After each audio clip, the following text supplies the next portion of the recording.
إن الحمد لله نحمده ونستعينه ونستغفره ونستهديه ونعوذ بالله من شرور أنفسنا وسيئات أعمالنا. من يهده الله فلا مضل له ومن يضلل فلا هادي له، أشهد أن لا إله إلا الله ولي الصالحين. أما بعد، فإن أصدق الحديث كلام الله، وخير الهدي هدي محمد صلى الله عليه وسلم، وشر الأمور محدثاتها، وكل محدثة بدعة، وكل بدعة ضلالة، وكل ضلالة في النار. لا وانيد ومن لا كتابي أحمدي كقطمان دانراوي الشيخ معرفي نوديا جيشتين بواني دوم كلبوتان دخوينينو إن شاء الله. دواتر بيدا دين دانا بدانا أوي كهي لواني أورو باسي دكين ديار لا درسي يكم كخوين مانوا هل سرتا قطمان الرأس سرا عين تاوى بدن قالب اسم ناوى أنف لوتا حاجب برو فخذ رانا ركبة أجنو جبين جبهة تويلا مكرو كيد حيلة فيلا ناصياتيا بيش السرة إيبيل وشتر حمار كرا بطن سكا صدر سنجا عكوب كنجر نعنع بونجا ظهر بشتا كتف شانا شفا ليوة سن ددانا متين قايم متن بشتا لبن شيرا لبين خشتا ساعد باسكا عضود قولا قرناء شاغدار جماء كولا شعر موا قطن لوكا عدس نيسكا حمص نوكا ظفر نينوك مسحات بيلا صافي سافا كدير ليلا شارب سميل لحيا ريشا جرح برين وجع إيشا باعو ذراعو يد دستا سريع سسبان بطيء سستا أصبح أنقشت قدم بيا ذكر نيرا أنثى ميا مسحات بيل آسن ما آوى كيرباس تاوي نشوراوى باع مقداري هردو دستان كرايم بكيشي وقوف وستان رجل بيا كوع جمجقا ذئبو سيدو سيرحان قرقا أذن جويا مرفق آنيشكا ديك كالشير دجاج مريشكا وجه روى كاهيل ناوشان لحم قوشتا عظم إسقان إبط بن هنقل جنب تنيشتا قاع جيجي نرمان دشتا رئة سي أمعاء ريخولا نجلو ولد تيا رولا صلب بشتا منكب شانا نصل سررم هم بيكانا نصل هم اسمي شمشيرة هيسرو هيسر وهيسار شيرة ركيتيا اسمي بيرة وجنا كل ما نبلا تيرة أواني رابردو بي إن شاء الله دين سرواني نويمان كا أوشتان بودا خوينو دواي دين دانا بدانا باسي دكين عقب باجنا عرق رقا عصب بيا كيريش ورقا حلقوم بلعوم قرو حوت ماسية علق زرو كعب قابا لثا بوكا عروس زوايا همبوكا وكرو عش اسمي هيلانا أسد شيرا عرين لانا كلية تيا قرتيليا لحيين تيا دوشويليا كف لبي دستا خد كلما أكحل تاورشي بسرما طلعتو محيا رخسارة نهر روبار شط كنارة عنق أستو عارض روى بيضاه هيلكا فرخ بيتوى ذنب كلكا عرف يالا جناح جناه جناح بالا غرفاء لويتا مد مستا ذراع جزا شبر بستا كبد جرقة طحال صبلة قلب فؤاد ضمير دلا دهن رونا شحم بيوة تراب قلا رمل ليوة ريق بصاق رضاب تفا زبد كراه زبد كفى لسان زبانة فم دم نخاما اسمي بلغمة شاب جوانا هريم بيرة قوس كوانا سهم تيرة مخاط صلمة لعاب ليكا لقمة بارو لبنى تيكا أخمص باجنا هاما سرى امشي برو تعال ورا ثغر دود داني بيشينا بغضو ضغنو شحنا قينا. بإذن رب العالمين دين يكيك باسي أوانا دكين كإستا خوين موا گوتمان عقب پاژنە چەند دەرێت دەگوترێ پاژنە بە پاژنەی پێمان دەگوترێ ئەمە پێی دەڵێن قومپانی زۆر جار ئەو قومپانیە ئەگەر تەمەشا بکەی لەگەڵ ئاو بە تایبەت ئافرەتان خوشکانی بەڕێز قومپانیەکەیان هەموو شەقشەق بووە بە ئاو هەرچەندە و حاڵەتە ئێستا حەقیقەت کەمە ئیتر لەبەرە و پێڵاوانە یان لەبەر ئەو شتانەی کە لە ناو ماڵ بەکاردێ بەڵام ئەوەی کە دەستی لە ناو ئاودا بیتن پاژنە پێی بەو شێوازەی شەقشەق دەبیت جا ئەو پاژنە پێی دەگوترێتن چێ قومپانی عقب بە عارەبی یعنی پاژنە ئەو ڕقیە کە لە پشتی پێی هەیە عێرق ڕەگە عێرق یعنی دەمار یعنی بەمانای دەمار دێ جا دەماریش ناوی جیاوازی هەیە ئێستا عەسەب لە دوویە عەسەبیش چییە پەیە چییە یعنی ئەویش تەبعەن زۆرێکە لە جۆرەکانی دەمار یعنی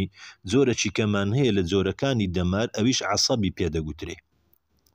کیریش ورگە یعنی ورگ مەبەستمان لەو پیسایی کە لە ناو زکی حەیواندایە یعنی ئەوە کیریش یعنی ورگە بەو شێوازەی پێدەگوترێ حەلقوم و بەلعوم گەرو یعنی قوڕگ ئەمە زۆر جار دەڵێن کاکە قوڕک جاوە حەلقوم و بەلعوم هەر سێشی پێدەگوترێتن بەڵام وەکو گوتمان ئەو شتانە هەر یەکە لە شوێنی خۆی بەکاردێ یعنی نەکە من لێرە بەکاری بینم دەبی هەر یەکە و کاتێککە ئینسان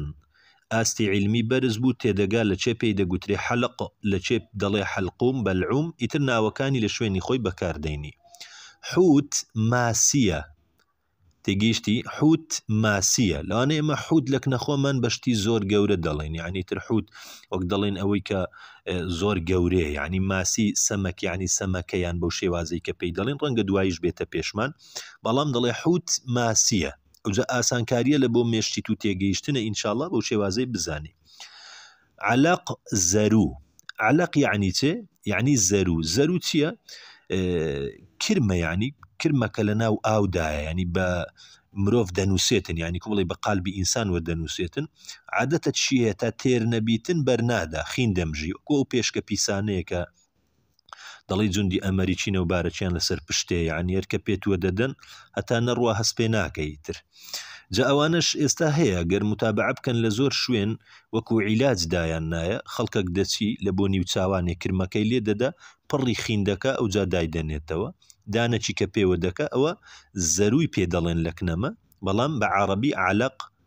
زەرو وەکو گوتمان ئەو کرمەیە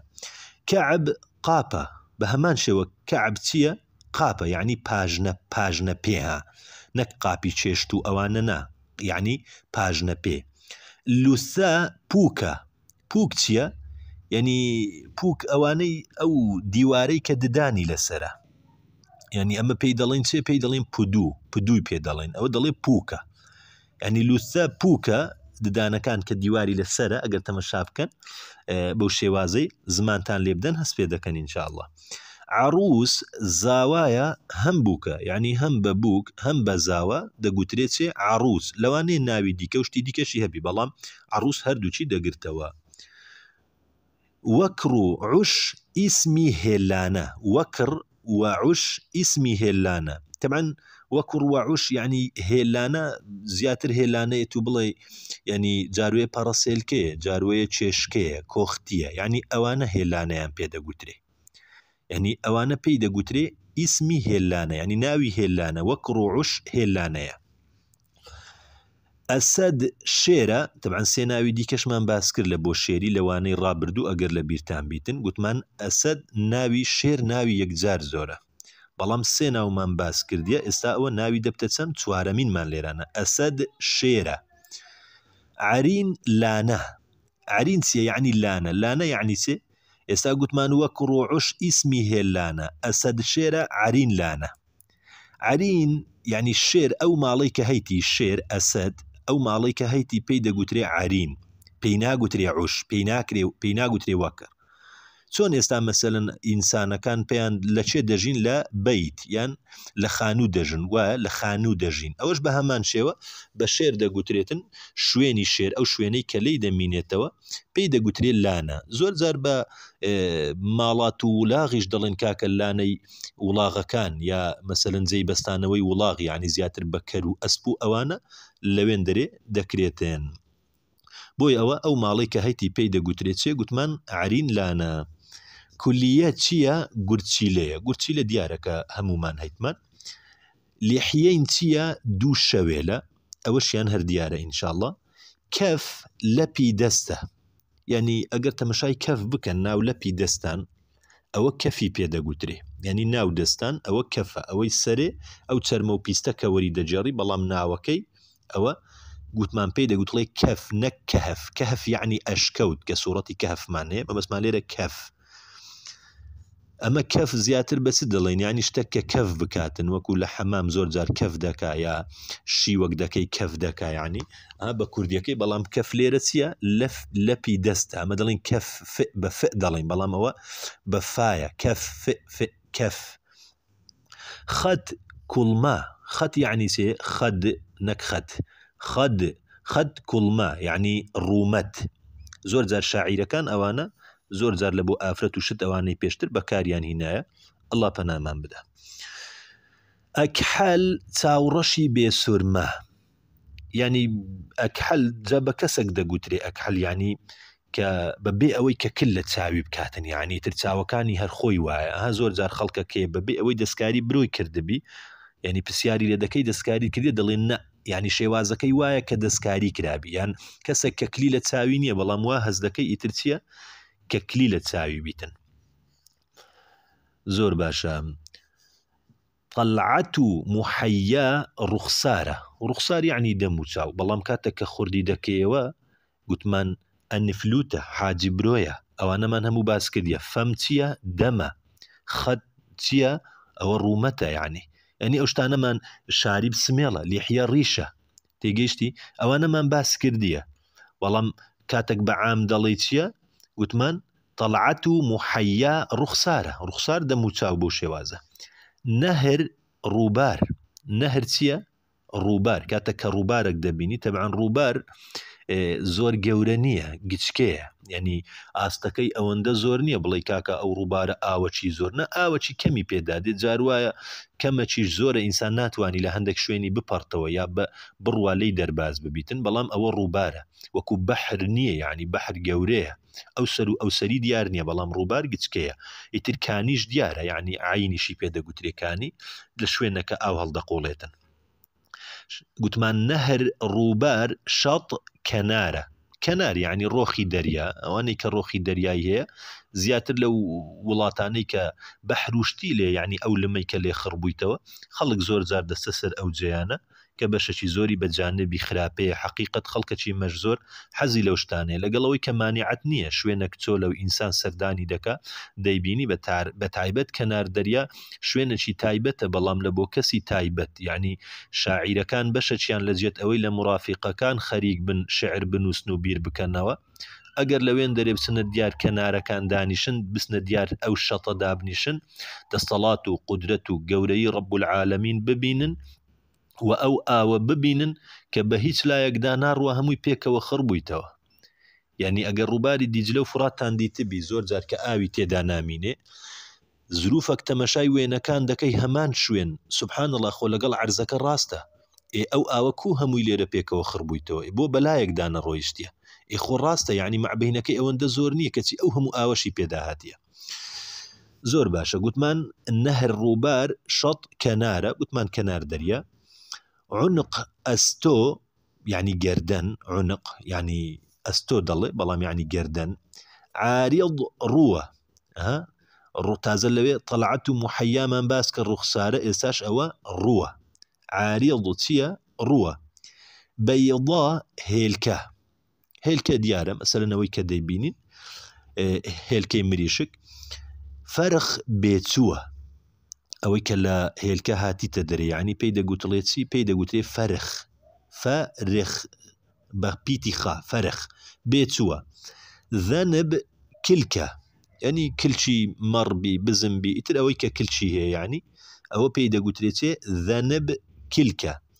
عرف یاڵە، یاڵە بزانین چییە؟ ڕوونکردنەوە چی دەیە؟ دەڵێ عرفمان هەیە، عرفیش هاتووە، دیارە بە عرفیش هاتیە، بە عرفیش هاتیە. عروف بە عرف، یعنی کە دەڵێ عروف سەر عینەکەی ضەممەی هەیە، سەر ڕایەکەش ضەممەی هەیە، دەڵێ عروف. بەڵام کە دەڵێ عرف، عرف زۆر جارەمە دەڵێن لە عرفی عالەمی ئەوەمان هەیە، بەڵام لێرە ئەوە نیاگەدار بن. عرف عرف لەگەڵ عروف، دەڵێ عروفیش هاتووە، بەڵام هێندێ جیاوازی هەیە لە نێوان عرف و عروف، چونکە عروف بەمووی ملی وڵاغەکە دەڵێن بە تێکڕایی. عرف بەچ دەرێن؟ عرف دەڵێ بەو موانە دەڵێن کە لە مابەینی مل و ناوشانیدا دەڕوێن. زۆر باشە. جوناح، گوناه یعنی کاتێک کەسێک تاوان دەکە، تەبعەن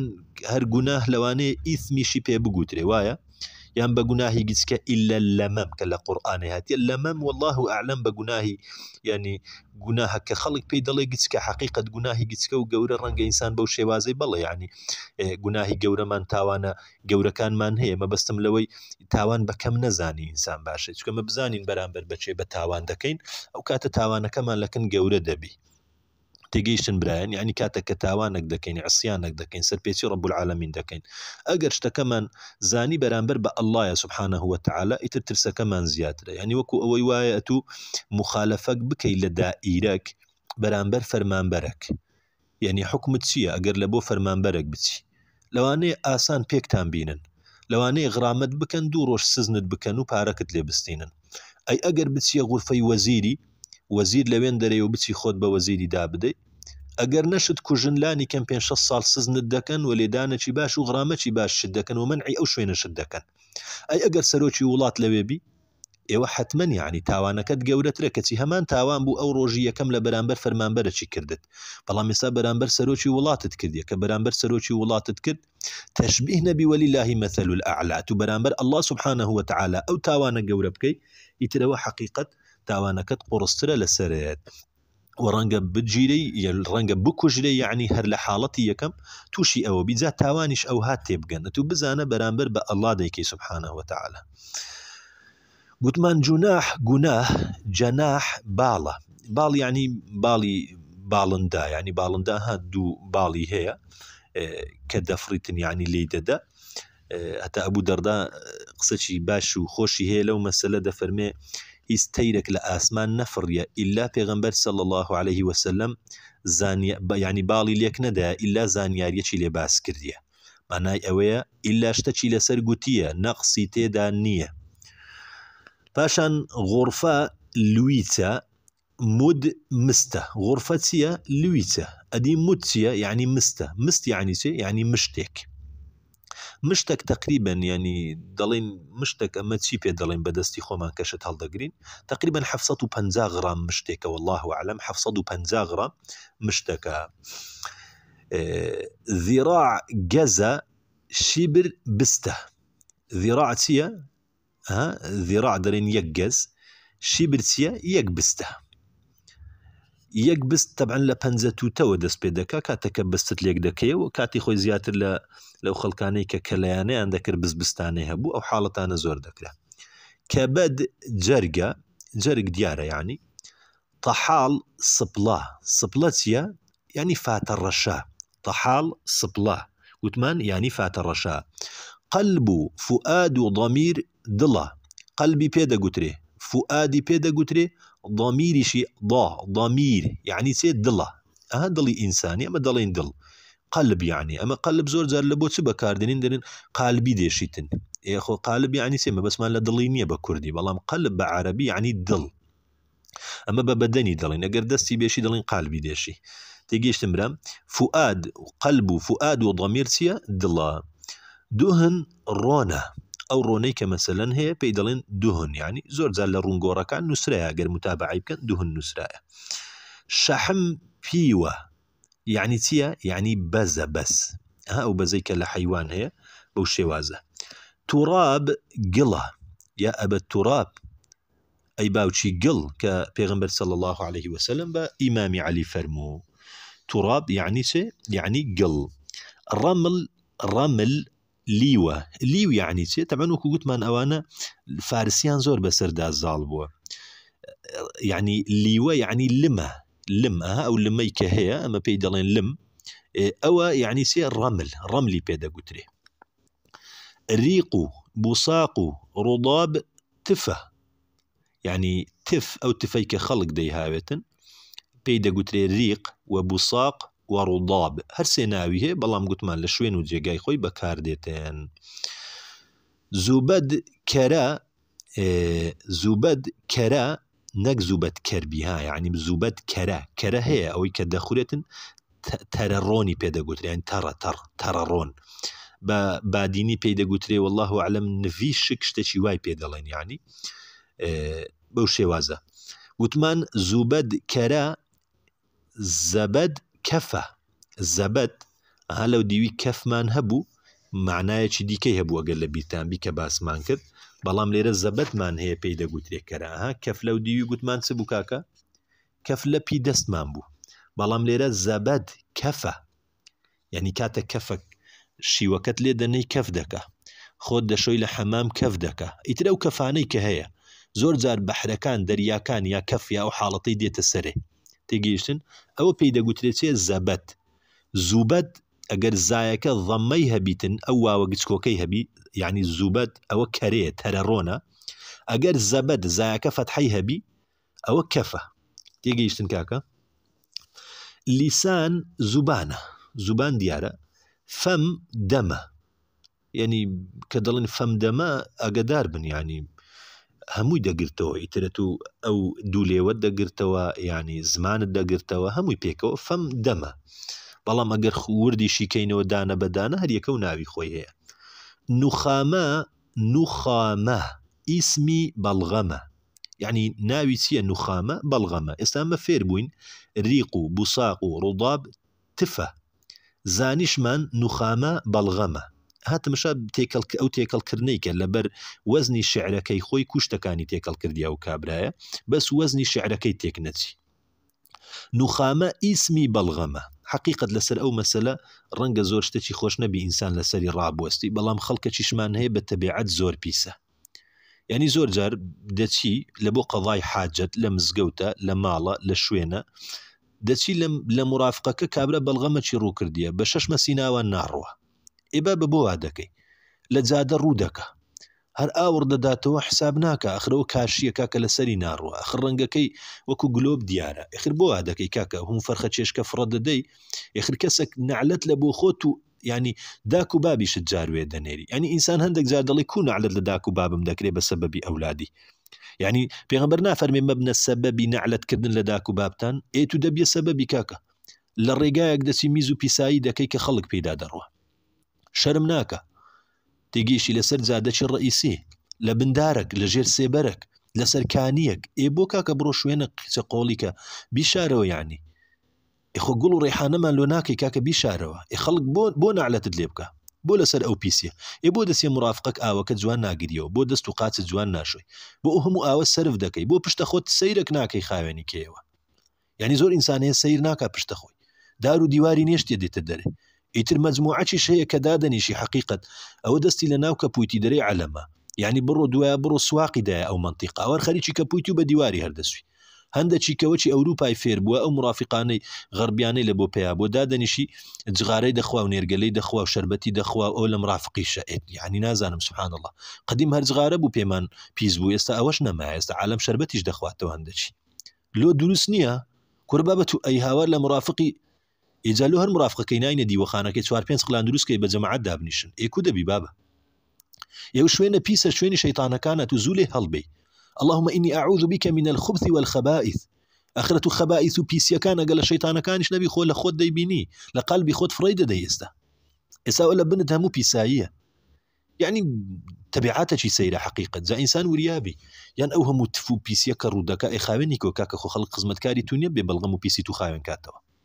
یعنی نازانم لەبەرچێ خەڵکەک دەچی بیر لەو مەسەلە ناکاتەوە. ئەو دار و دیوارە لەو پیس دەکەی لە مزگەوتەکاندا دەنیشی جغارە قوزە قورتی بیدەخوا لە ناو مرافقێ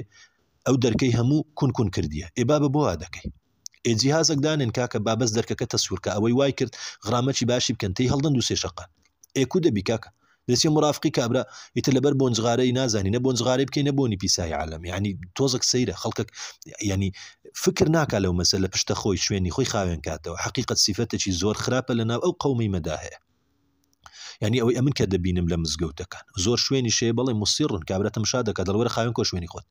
وەرکاکە ئێرە لۆ بەجێهێشتیە پێڵاوەکەی پیسە یەک تەنە قوڕی پێوێ لۆ من دەستە مزگەوتی دەستە ماڵی دەستە فلانی هەمووی پیس دەکا ناڵی ئاوەکەی دەکاتەوە ناگرتەوە یان زۆری دەگرتەوە توندی دەکات تێکی دەدا یان بە شلی بەجێ دێریتن. یعنی تەمەشایەک ناکە کە دەڕوە لەسەر مەخسەلەکە تەمەشا ناکە بڕۆ سەر مەخسەلەکانیشیان پیس کردیە هەرفنەی دێتن ئیتر لەسەر دەمینێتەوە ئەو دەمەی پێداکە ئاوەکە دەڕوە بەڵام کاکە دوایی ناڕوە دەبی کەسێک بێ لە بۆت خاوێن کاتەوە ئێ بۆ حاجەتی خۆت بۆ خۆت ناکەی ئێ بۆ لە خۆت ناپێچیەوە. یعنی هەر لە ڕێگا دەڕوە لەسەر نان دانیشتی حق ئێڕاوە با بڕۆ دەرێ بڕۆ شوێنەکی کە کاکە لە شوێنێک بکە لە شتێک بکە. یعنی ئیتر هەشتە شوێنی خۆی هەیە حقیقت. یعنی ئەو مەسەلە با زۆر لەسەری نەڕۆین بەڵام هەروەکو تێگەیشتنێک لە بۆ جەنابتان ئینشاءالله کەواتە نوخامە ئیسمی بەڵغەمە. شاب جوانە یعنی شاب جوانە یعنی گەنجە لە حەدیثەکەش هەیتمان سبعة يظلهم الله في ظله يوم لا ظل إلا ظله وشاب نشأة في عبادة ربي. يعني جنزة كتمني جنزي خوي لا يعني عبادتي الله سبحانه وتعالى بسر بردبيتن أو حفتاق ميكا لو روجيك السيبرنيا أوانا لجير سيبري رب العالمين إتر يعني كسبعة يظلهم الله في ظل يوم لا ظل إلا ظله يعني هي سيبركني إلا أو سيبر نبيتن يكلو حفتاق مكسية شاب أو جا شاب ليرة يعني سي دليت جوانا بلام شاب يعني جنزة إتر مزور زار بجنزي دلين جوانا يعني أو حالته هي أو ناوانا بلام خلقة كم بكاري ديني. هريم بيرة هريم هريم رايك كسري هي هريم بيرة يعني كسك بتمام بي لو أنا استعبل ديناوي دي كشينية با هيتي بلي بلام شيء بيان فلان في سكيب يدا قلت لي بلي واحد بلام جاري ليرة أو ناوانا هنا هركس هرشتول شويني خوي بكار ديتن هريم بيرة بيري شي بيدا قلت لي يعني بوي عقلت فراوان كي كاتك وشتانت ديتا بيشي يتركسج كهريمي بكار هنا يعني لكن شتشي السير نبيتن. قوس كوانه زۆر جار دەڵێن کاتی خۆی لە منداڵی دەیانگوت چێ کەوانەی داخراو تێگەیشتی یان سەماوەی داخراو بەو شێوازەی کە هەبوو بەکارماندەینە کەواتە قەوس یعنی کەوانە. سەهم تیرە ئەوەی کە دەیهاویت یعنی دەیهاوی کە بە تیرەکەی وایە دارەکەی ناوی ئەو دارەی کە دەیهاوی پێی دەڵێن چێ سەهم تیرە. مخاط چڵمە ئەوڕۆ لە کۆڵمان نابتەوە شتانە مخاط چڵمە یعنی ئەوەی کە لە مێشتی ئینساندا دێتن حقیقت ئەوە چی پێدەگوترێ مخاطی پێدەگوترێ جا خەڵکەک هەیە بەڵغەمی زۆرە خەڵکەکە ئیتر ئەو حاڵەتانەی هەیە یا تف زۆر ڕوو دەکا یان چڵمی زۆرە یعنی طبعا ئەوانە ئەگەر متابعە بکە هەندێک شوێن هەیە لە قەلبی ئینسانی دەستی لێ دەداگەمەی پێدەکا زۆر وەکو ڕیازە ئینشاءالله ئەو شتانەی کەم دەبتەوە بەبێ حەب و عیلاج چونکە زۆر جار حەب و عیلاج تەئسیری نییە ئەو کەسانەی کە بە تایبەت هەوای ساردیان زۆر لێ دەدا ئەوجا لە پشتی پیکەمینە ئەوجا لەسەر ماتۆڕینە ئەوجا لە گوند و دەشتەکانن ئەو سەر و سینگەیان ئیلتیهاب دەکا دەمینێتەوە چەند ساڵ ئیتر لەوەوە ئەو بەڵغەمە تۆزێک بناغە هەر قەنانی قورسە دروست بوونەوەشی ئاسانە گەر هەریشی قەنی ئاسان دروست دەبتەوە خاستن کە ئینسان تەمەنی کەمەکڕۆیی جا ئەوەندەی بکرێ ئاگاتان لە خۆتان بی بە تایبەت ئەوانەی لە سەرمانتۆڕن ئیتر شان و باڵتان لێک مەکەنەوە و بایلێتان دەدا بەو سەرمایە حقیقت ئینسان کوڕی ڕۆژە سەختەکان بی ئاساییە بەڵام خۆت داپۆشە ئەزیەتی لاشەی خۆت مەدە قالبی خۆت مەدە یعنی چونکە جسمی تو حەقی لەسەرتە لاشەت حەقی لەسەرتە دەستت قاچت هەر هەمووی بەڵامەکو ئیستیعداد و پەروەردەکردن ئەو حاڵەت و شوێنی خۆی هەیە دەتوانی ئەوە بکەی ئیشکالمان لەوە نییە. گوتمان مخاط چڵمە لوعاب لیکە لیک زیاتر منداڵ لیچیان هەیە ئەو لیکەیان پێدا دێتە خوارێ هەندێک جار زەلامیشە من دیتیتم یعنی ئەو ناولێوەی لێک دەکاتەوە ئیتر دەڵی جۆگەلێ یەک ئەوەی تێدایە یعنی زۆر جار ئینسان هەیە فکر لەو مەسەلە ناکاتەوە بەرامبەرەکەی کە پێی پیسە و پێی پیس نییە یعنی ئەو لیکەی لە ناودا هەیە و کاتی خۆی هەتا ئەو مخاتە ئەو چڵمە یعنی ئەمن منداڵ هەبوو دەمدی یەک تۆپە چرمی بەسەری کەپوویەوە بوو یعنی بە ساڵ و بە مانگ لێ نەدەبەوە یعنی لە نەوەتەکان ئەو حاڵەتە یەکجار زۆر بوو خەڵکەکی چڵمن یەکجار زۆر بوو دوای ئەو پاک و خاوێنی هاتە الحەمدولله خەڵکە گۆڕە گوتمان مخاط چڵمە لوعاب لیکە لیچی منداڵ لوقمە پارو لوقمە یعنی چێ یعنی پارو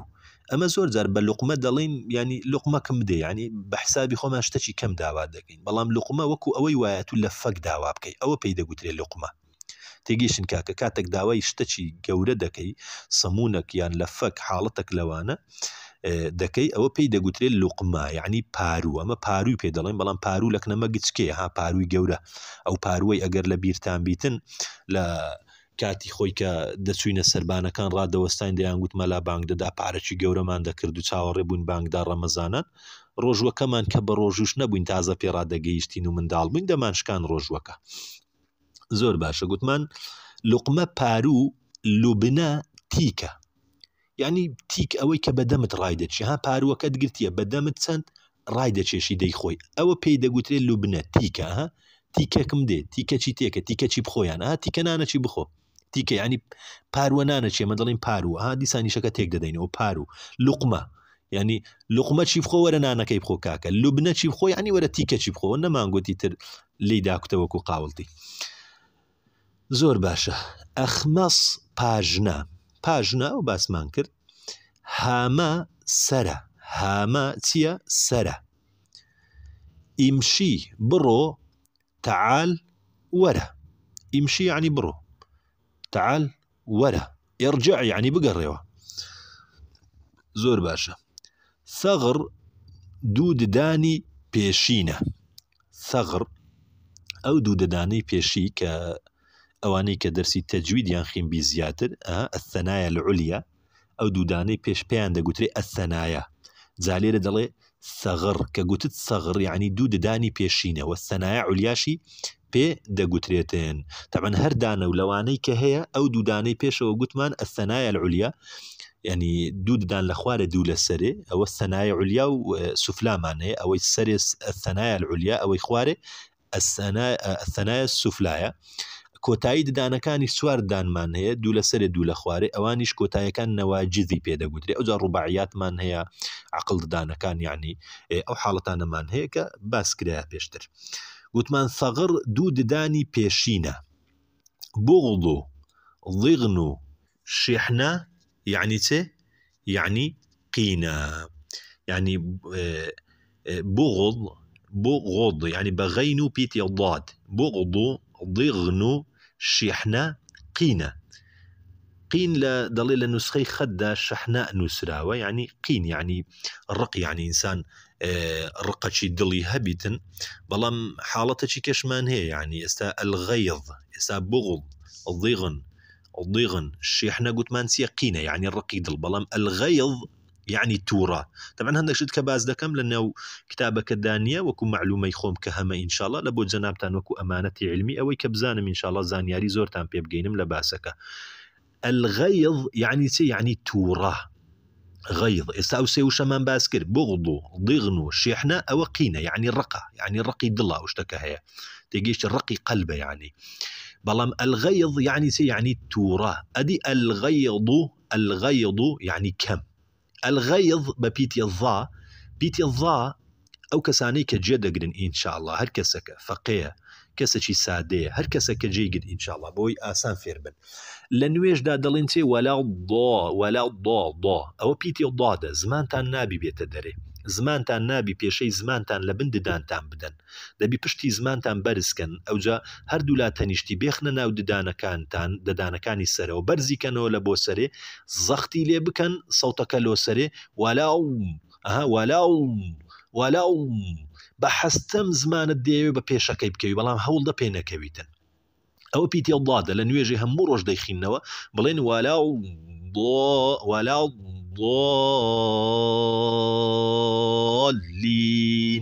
أو حالة من هيك شش حركة دريجي دكية وحقيقة لوين دريج كخلق زور زار كما جيمان لدى بيدخينته ولا الضالين نابي هكا ولا هيبة بيتي دال دايخينته ولا الضاء ولا نا ولا الضالنية ولا بس بروفاتشي دوي لسري بكي او ايدي كمان هي بيتي الضامان هي الضاء اگر تمشاب كان خطشي بناو داهاتيا خطشي بسر داهاتيا وكوها خشي طايا طا تانديتيا طا بيتي طا او نقطشي لسرا او ضايا زمانتان كما قديت دري بس بشتي زمانتان برز داكنو دليتي من الظالمين بوي ورياي او شانه بن كاتك دشي خينمو ان شاء الله لما دوا هرسي بيت بيشمان بزانن اسال بيتي الضا قلت من الغيظ يعني تورا الغيظ تورا يعني الغيظ يعني كم وبوشي وازمان قلت لبيتي الضايا كزمان ديت دري وبشتي زمان برز دبتوه يعني دري الغيظ يعني من الظالم من زمان التمشابكة لو دوداني بيشت لبني مدى للسري دودانا كانت يكم به ندري أو دوداني بيشو كتاز باسم كرت الثنايا العليا لبي إن شاء الله جا لبيتي الضادكش قلت مان بوشي وازي كباسم كرت إن شاء الله كواتا بغضو ضغنو شيحنتيا قينا يعني رقي دل کاتەکە ماندرێژ کردەوە بەڵام لە کۆتایی هەر ئەو دەرسەتان لە بۆ دەخوێنمەوە ئینشاءڵڵا بۆی لە سەرەتا کە خوێنمانەوە ئێستاش بخوێنینەوە بۆی مراجعەتی باشی بکەنەوە ئینشاءڵڵا ئیستیفادەی لێ بکەن لە بۆ خزمەتی قورئان و سنەی صحیحی پێغەمبەر صلی الله عليه وسلم چونکە ئەو شتانەی کە لێرە هاتن حقیقت لە زۆربەی شوێنەکان ڕەنگە دووبارە بتەوە ئیشتان پێ دەبیتن گوتمان عقب پاژنە عیرق ڕەگە عەسەب پەیە کیریش ورگە حلقوم بلعوم قرو حوت ماسية علق زرو كعب قابة لثة بوكا عروس زوايا همبوكا وكرو عش اسمي هلانا أسد شيرة عرين لانا كليات تيا قرتيليا لحيين تيا دوشويلا كف لبي دستا خط كلما أكحل تاورشي بسرما طلعت محيا رخسارة نهر روبار شط كنارة شط بيتي طاعكا شط كنارة عنق أستو عارض روى بيضاء هيلكا فرخ بيتوا ذنب كلكا عرف ايش قلت من عرف يالا جناح جناه جناح بالا غرفة لويتا مد مستا ذراع جزا شبر بستا كبد زرقا طحال سبلا قلب فؤاد ضمير دلا دهن رونا شحم بيوا تراب قلا رمل ليوا ريقو بصاقو رضاب تفا زبد كرا زبد كفا لسان زبانة فم دم نخامة اسمي بلغمة شاب جوانا هريم بيرا قوس كوانا سهم تيرا مخاط تلمة لعاب ليكا لقمة بارو لبنى تيكا